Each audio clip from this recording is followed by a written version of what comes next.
tere tulemast Tarkvel teadval looja Youtube'i kanalile ja Facebooki lehele. Mina olen Kadri ja mina olen täna siin tegemas ühte sellist mini-intervjuud Katrin Kiviga, kes on minu kaaslooja siis juba jaanuaris algaval 12-nädalasel teekonnal naistele.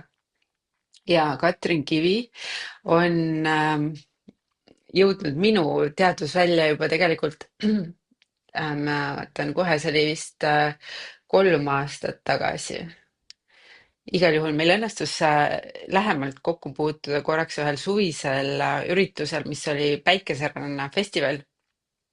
ja, ja see oli see ruum, kus Katrin nii-öelda teenis välja minu respekti, sest et ma nägin seda, kuidas tuleb ruumi, ta on 3D reaalsuses suhteliselt lühikest karvus, selline pisem naisterahvas füüsiliselt. Ja ma näen seda, kuidas ta hoiab sellist ruumi, kus on mitukümmend inimest põrandal maas, teevad hingamisteraapiat ja ta hoiab selle ruumi nagu fantastiliselt ära. Ja see, millist transformatsiooni ja puhastustööd inimesed sellel päeval seal selles ruumis tegid, see oli nagu vau, lihtsalt vau. Ma olin esimest korda sellises kogemuses ja mul oli lihtsalt austus, suur respekt ja austus. mis mõtlesin, fantastiline naine, see peab ikka väega naine olema ja kui ma sellest olen rääkinud, siis Katrin on pärit Saaremaalt, mis tähendab seda, et jällegi mina kogen seda, et saare naised on nagu mingid eriti võimsad naised, nad tõesti nagu loovad mingi helikiirusega ja teevad nagu suuri asju ja hullult ägedaid asju luuakse see Saaremaal ja sina oled loonud siis sellise retriidikeskuse Kandimaa joogatalu, mis on olnud minule 2 talvel selline peatumispaik, kus ma tunnen ennast fantastiliselt koduselt. ja lisaks oled sa veel joogaõpetaja ja retriitide läbiviija ja holistiline terapeut ja disainer, kui ma nüüd õigesti tean.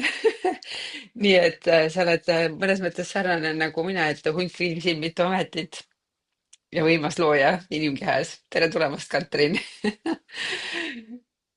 Tere, Kadri, ja tere kõigile kuulajatele-vaatajatele. See on jah, huvitav tutvustus, et kui keegi võtab kokku nagu kõik need väljad, millega ma tegelenud olen ja, ja noh, tõesti, mul on tõesti olnud nagu väga palju siis erinevaid väljendusviisi mm, äh, läbi enda identiteedi loomise ja ja vahel on mul tõesti see tunne olnud, et nagu see kisub nagu liiga killustatuks ja seal, kui tuleb see inimtasand, kes ütleb, et sa ei saa nii palju asju teha, see ei ole loogiline, siis alles hiljuti ma tegin ühe sellise hüppe läbi, kus ma sain aru, et see on puhtalt minu nii-öelda ego piirak, kes ütleb, et ma ei saa teha kõiki neid asju, et tegelikult on me võime valida kõike, mis me tahame ja me võime hoida neid reaalsusi ära, et meil kõigil on tegelikult hästi suur potentsiaal ja piirangud paneme me ainult ise endale. Aga jaa, mis ma siis ütlen, et ma tõesti, tõesti see kogemus, millest sa rääkisid, sellest hingamis workshopist tookord, need hingamise ruumi hoidmised tulevad puhtalt siis läbi teadvuse välja, kus noh, ma ise inimesena nagu astun kõrvale, et need on olnud mulle väga suured õpetajad, need kohad, kus minna usaldusse selles kohas, et ennast siis ise kõrvale panna ja lasta sellel jumalikkusel läbi minu töötada. ja aga siis samas ma olen tegelikult ülimalt kahe jalaga maa peal inimene, et ja ma olen nagu väga kontaktis selle inimese avatariga ja, ja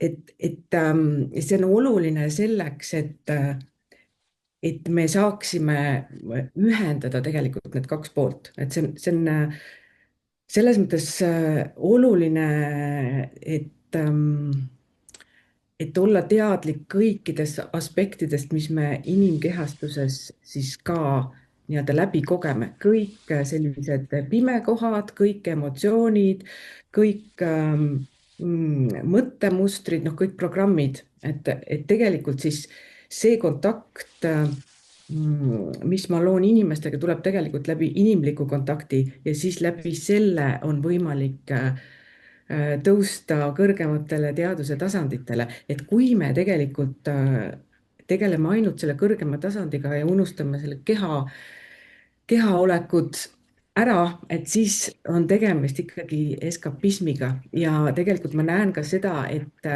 need hingamise sessioonid võivad muutuda põgenemiseks enda reaalsuse eest, et sellel on selline varjupool, et noh, mingi aeg olid need hingamised hästi populaarsed ja aga ma nägin ära seda, et inimesed tegelikult oma no, nii-öelda reaalse elu puhastusega ei tegele, et nad põgenevad sinna kohe sellesse ülikõrgesse sagedusse muutunud teaduse seisundisse.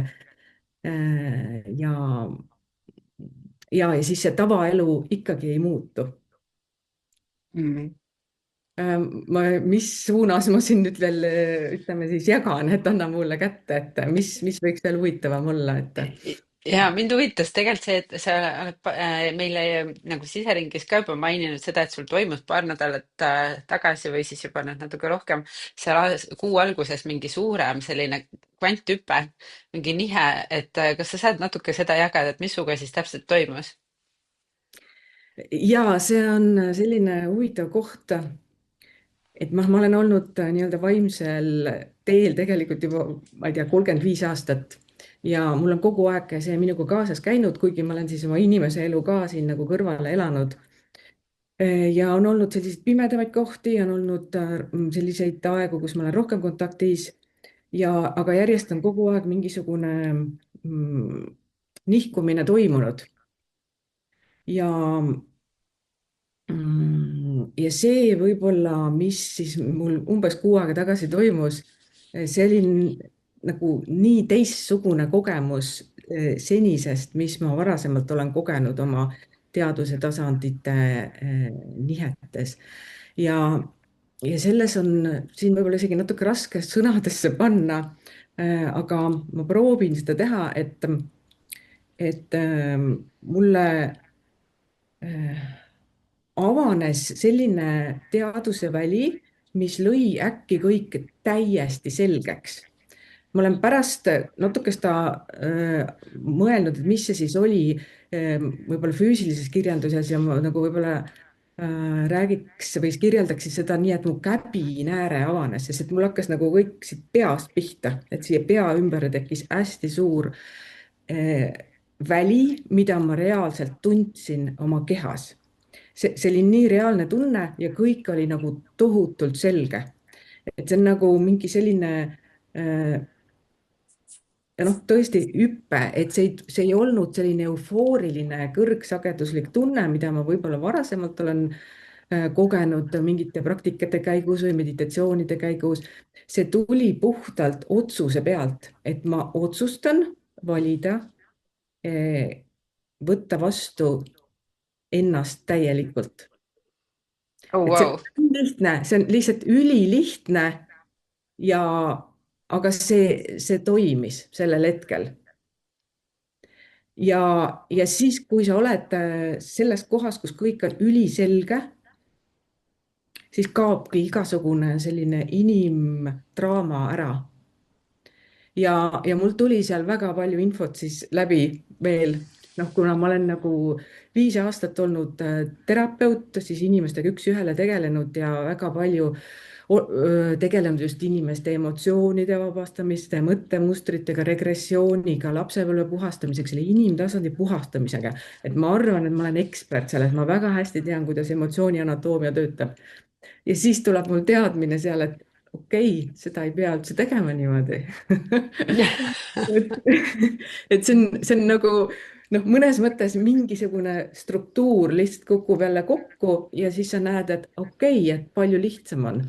Aga noh, tulles nüüd sellest jälle olles natukene nagu seda seedinud või et lasknud sellel maanduda, et see ei tühista muidugi ära seda puhastustööd, mida ongi vaja teha inimestel sellel inimesel tasandil ja ikka teen edasi regressiooni ka. aga mul on nüüd teadmine, et kes on sellest draamast väsinud, kes on juba väga palju tööd teinud endaga, et on võimalik teha tööd terve identiteediga korraga, et see oli üks minu selline ähm, info maandumise hetk siis ka kuu aega tagasi ja mida ma olen juba katsetanud oma klientide peal ka, et noh, ma ise tegin hästi suure identiteedi muutuse. Ehk siis ma võtsin vastu ennast täispotentsiaalis, no võib-olla mitte täis, ma ei tea, seal kindlasti on arenguruumi veel, aga ikkagi nagu äh, see on selle hetke täispotentsiaal, milles sa oled. jah, jah, et sellel hetkel, mis oli võimalik avalduda, et selle ma võtsin vastu ja selles mõttes see identiteet muutus, et identiteet, kui me defineerime identiteeti, see on siis see, mida ma arvan, kes ma olen, väga lihtsalt öelduna ja sellest lähtuvalt on võimalik siis ära muuta kõik mõttemustrid, kõik emotsioonid, kõik programmid nagu korraga, et teha seda tööd nagu terve kogumiga korraga, et on iseenesest lihtsam ja paari kliendiga olen seda teinud ja see on töötanud nagu väga hästi, et see on jällegi mingi selline uus tasand, mis täiega töötab, sest ma olen ise veel nii, kuidas ma ütlen siis, elevuses sellest, et mis kõik veel võimalik on. Oh, wow. See kõlab väga põnevalt, see kohe nagu tahaks kohe kirja panna ennast sinna juurde. okei, nii ma vaatan korraks, kas ma tahtsin, ma tegelikult tahtsin midagi veel avada sellest, siin olid juba nii palju kulda selles kohas, mis sa praegu jagasid.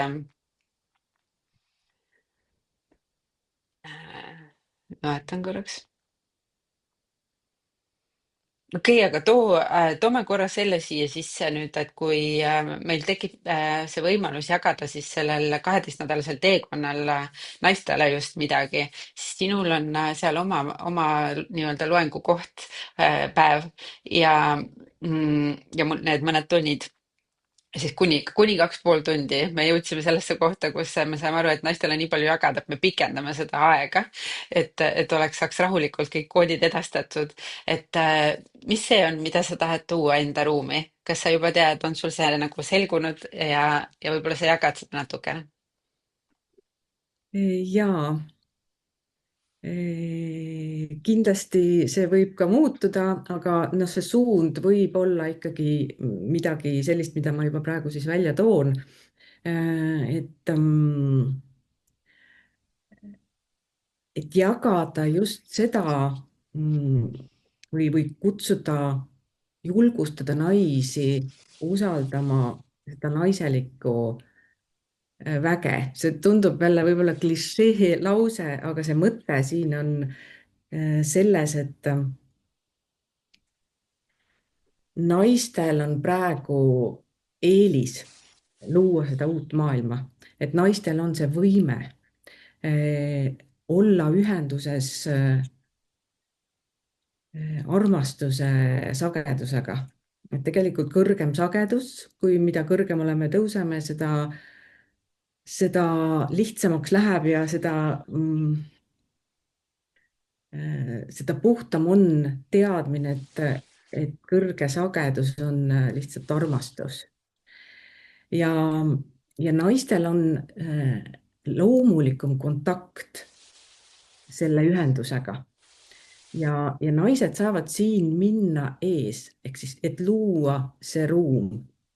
Siis saavad mehed tulla sisse, et mul tunne on, et tahab tulla võib-olla sellist ka suhtetasandit minu sellesse jagamisse, sest et ma olen ise kogenud väga palju muutusi läbi suhte ja kuidas selles kohas siis ennast kogu aeg järgmisele tasandile tõsta ja mis on siis tegelikult need pimekohad ja lõksud, kuhu naised kinni jäävad. ja ka väga teadlikud naised ja ma ise olen nendes lõksudes olnud, et see on just, see ei ole nagu selles mõttes jälle mingi kuiv õpetus, et pigem see ongi kogemuse jagamine ja läbi hästi suure teadlikkuse ja, ja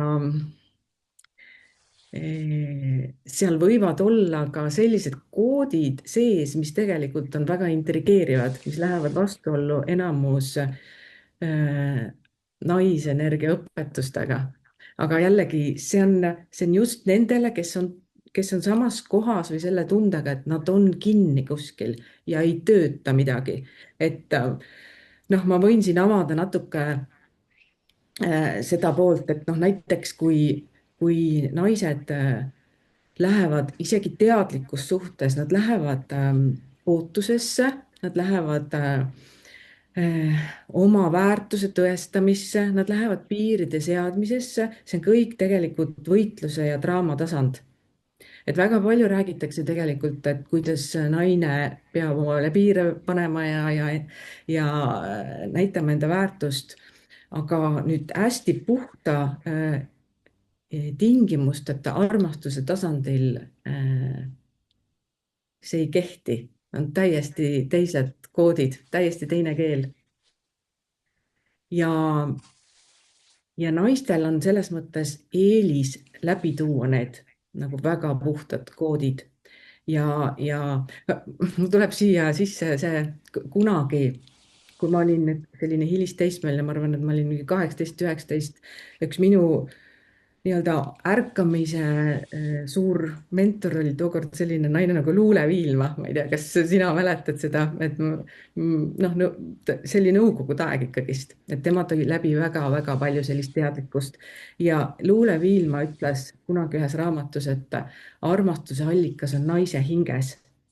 See niimoodi ankurdus minusse, ma olin tegelikult teismeline ja ma olen läbi selle oma elu seda kandnud, kuigi ma olen vahepeal ära kukkunud ja ma võitlen ja samamoodi väärtustan ja noh, kõik see minu kogemus, inimkogemus sinna juurde, aga tegelikult see kannab, armastusallikas on naise hinges, see kannab praegust seda välja, kuidas naistel on võime luua ja see ongi see uus reaalsus, kus tegelikult armastuse väli on puhas ja armastuse väljas, seal kõrgesageduslikus väljas, siis sa otsustad valida selle armastuse ja sa lubad endale armastada ja sa võtad vastu, et need on need sõnad või tööriistad, millega selles väljas tööd teha, mitte see, et ma pean võitlema, ma pean ootama, et siis mingi kuningas tuleb ja muutub, et siis mina saan olla see kuninganna või jumalanna. Ei, see ei käi niipidi. ja ma ei pea seadma piire, sellepärast et lihtsalt sagedus, kui sageduses ei ole võnget, et siis see lihtsalt kukub ilma draamat ära, et siin nagu ei pea võitlema. no umbes sellised koodid või selles kohas me lähme sügavuti Mm. selles programmis siis. Mhm. Väga äge. Aitäh selle jagamise eest, väga põnev. Ma siia lõpetuseks küsin veel ühe sellise asja, et mina olen vaadanud sind imetlusega, et inimesed, kui nad teaksid, tähendab, kui inimesed näeksid su passi, siis nad arvaksid, et seal on midagi valesti läinud, sest et sa näed nagu meganooruslik välja. Ma lihtsalt, mis see sinu saladus on, mis su ilu saladus on? Kuidas sa niimoodi säilinud oled? Oh, aitäh sulle. No ma olen 52-aastane, et tegelikult ma näen väga palju enda vanuseid naisi, kes on täpselt sama ilusad või nagu noh, ilu on tegelikult ju see sagedus. ilu on puhtalt sagedus, et kui minna väga füüsilisel tasandil, siis kindlasti leiab minu näost neid kortsukesed üles aga see ei ole selles mõttes üldse oluline. Et ilusaladus ongi see sisemine sagedus ja that's it, et nagu nii ongi. Ja tegelikult ju see kogu programm, mis me siin loome selle 12 naisega, on ju puhtalt ainult sageduse tõstmise programm. See, et lihtsalt siia ruumi tulles muutubki kõik lihtsalt ilusaks ja kergeks ja lihtsaks ja kõik tundub nii loomulik, et ilu on naistele lihtsalt loomulik olek. et see, et sina näed mind ilusana, on lihtsalt sinu enda peegeldus. vastastikune. okei, okei, aitäh. Aitäh selle jagamise eest ka. Igal juhul me praegu tõmbame siis Katriniga siin kokku. Minu arust ta jagas teile juba praegu väga-väga head infot ja sellist sagedust andis edasi. Mina igal juhul küll surisen üleni, et ootame teid sellele teekonnale. Paneme siia selle video alla informatsiooni selle teekonna kohta, et siis saada juba sügavamalt nii Katrini kui kõigi teiste naiste, kes meil sellel teekonnal on, sügavat teadlikkust ja tarkusi ja sellist jah, sageduslikku ülekannet tahaks öelda, et tõesti seda elu kergemaks ja helgemaks saada ja, ja tunda iseennast ära enda reaalsuse loomes autentses kohas ähm, ja julgeda seda väljendada. see on võib-olla see, mis sellelt teekondelt ka veel kaasa tuleb. vot nii, aga igal juhul tõmbame siis otsad kokku. Aitäh sulle, Katrin, ja, ja näeme siis juba järgmistes jagamistes. Ilusat päeva teile. Tšau.